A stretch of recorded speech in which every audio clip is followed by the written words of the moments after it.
रहते।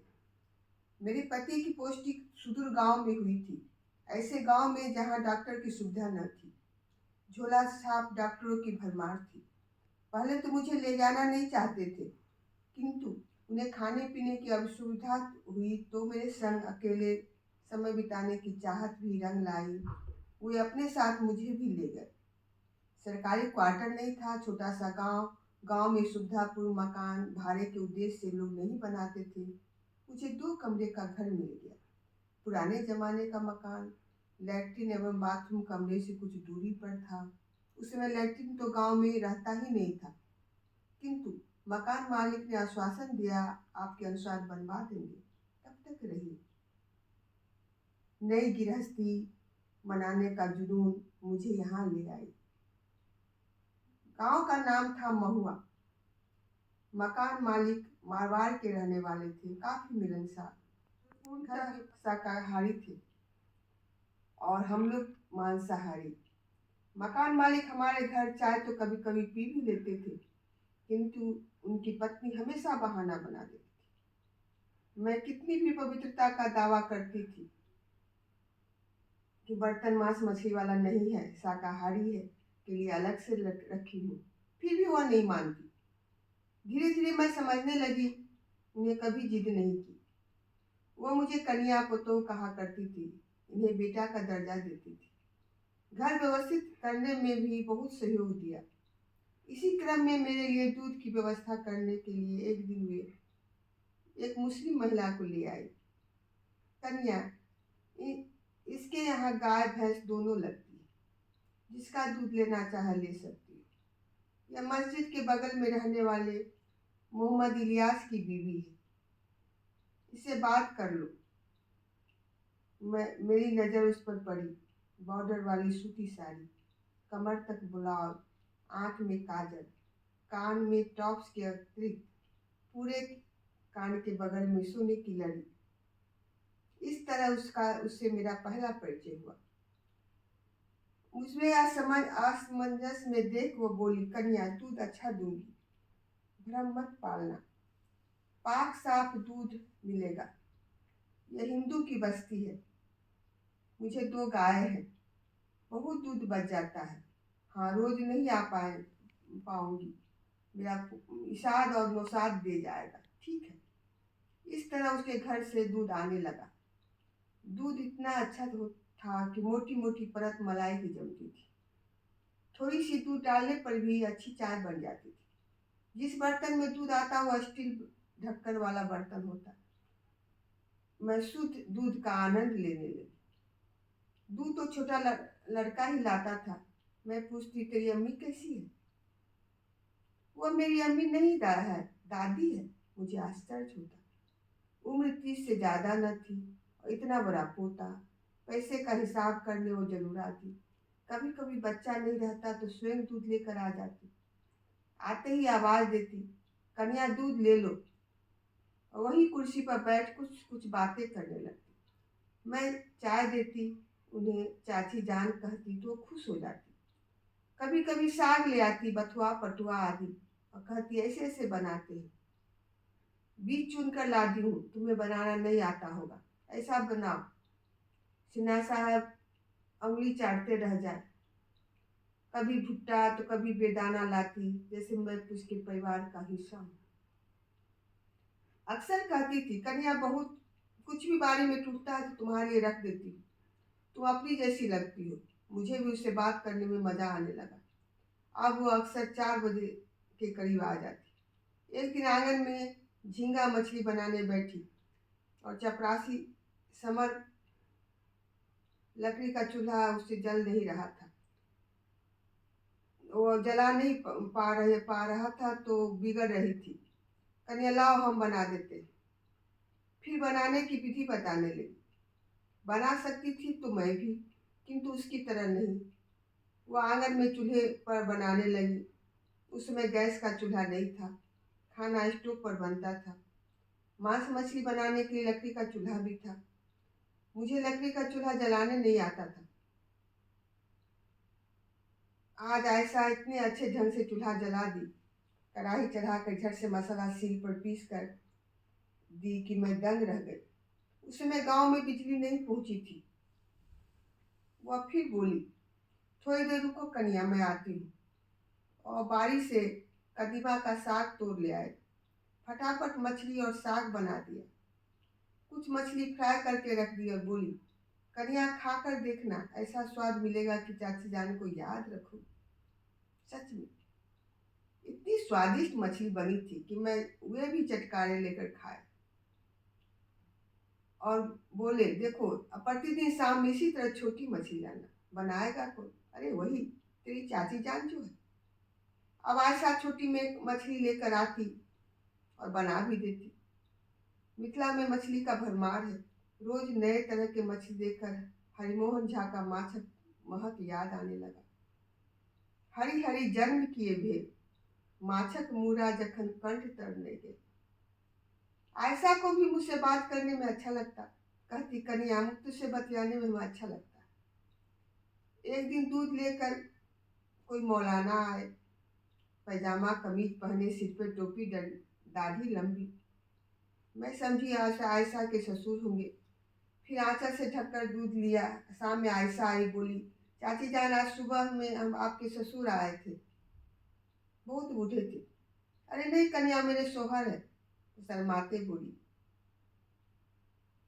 दूसरे दिन आयशा आई और मेरे साथ आंगन में बैठ गई। बोली, कन्या देखो तुम्हारे लिए क्या लाई। फल की एक पोटली भर के लाई थी। घर में कुछ भी अच्छा बनता था तो चाची जान के लिए रख देती थी। आज मैं उसके लिए जलेबी लाकर दी तो बोली मैं जलेबी नहीं खाती और बुरा सा मुंह बनाकर चली गई। मुझे बुरा लगा, बरबराती रही। मैंने ही मुंह लगा लिया। इसका इतना लगाव ठीक नहीं, अब आएगी तो कुछ नहीं खिलाऊंगी। दूसरे दिन सवेरे सवेरे आ गई। पूछी, कन्या जलपान की? हाँ आ बैठ। मन में मलाल था फिर भी बैठ गई। फिर बोली, चाय नहीं पिलाओगी? मैं मन मारकर चाय बनाने चली गई। तब तक वह बोली, पापड़ सेक कर ला। मुझे गुस्सा भी आया। पापड़ सेक कर उसे दे दी और साथ साथ चाय पीने लगी। वह पापड़ तोड़ती और चाय पीती। निशब्द सन्नाटा, सिर्फ पापड़ की कुरकुर सुनाई पड़ रही थी। सन्नाटा तोड़ते हुए बोली, मौलाना साहब मेरे दूसरे शौहर हैं। मेरी पहली शादी बांकीपुर में हुई थी, तब मैं 15 बरस की थी। अब्बा दर्जी थे। कम आमदनी में परिवार चलता था। मेरी शादी भी दर्जी परिवार में हुई।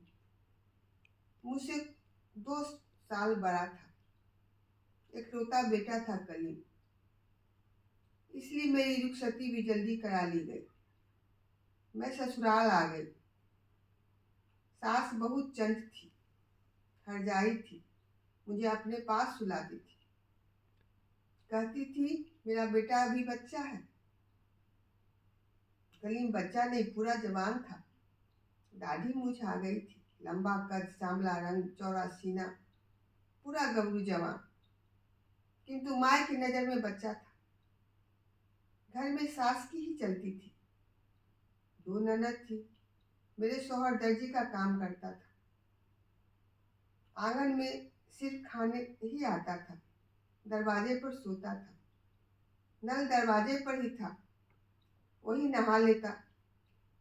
सास को बेटे से बतियाना होता तो दलान पर ही चली जाती। मेरा बाहर निकलना मना था। खाना खाने आता तो मेरे परोसते ही वह स्वयं पहुंचा देती। मेरे शौहर कलीम की नजर इधर उधर मुझे ढूंढती, किंतु वह चंडाल उसे डांट देती। कलीम बाहर सोता, मैं अंदर। कभी मन करता बतियाने का, उसे खाना खिलाने का, तो नहीं कर पाती।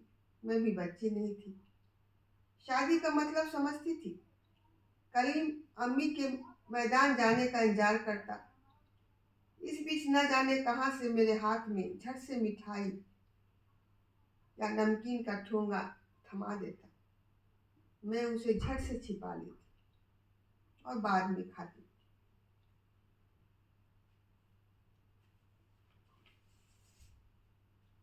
दोनों ननद मेरे पीछे पीछे पड़ी रहती, मेरी परछाई बनी रहती थी। मैदान करने पछवाड़े के पास मिट्टी में जाती तो वहीं खा लेती। वो अक्सर जलेबी लाता था।